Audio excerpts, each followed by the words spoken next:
પગાર ઉપર તો નીકળે ખાલી ખર્ચા પોણી રે સપનો પૂરો કરવા કાંડ કરવા પડે રે અમારું ફોકસ ક્લિયર છે અમારે દુનિયા જીતવી છે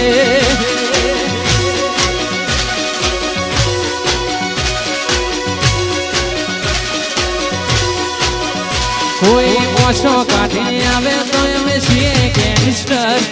પ્રોફેશનલ હોવે થઈ જઈએ પ્રોફેશનલ ઓછો કાઢી આવે તો અમે થઈએ ગેંગસ્ટર પ્રોફેશનલ હોવે થઈ જઈએ પ્રોફેશનલ હજુ તો નંબરિયા પડે છે આખું પિક્ચર બાકી છે નંબરિયા પડે છે આખું પિક્ચર બાકી છે અમારું ફોકસ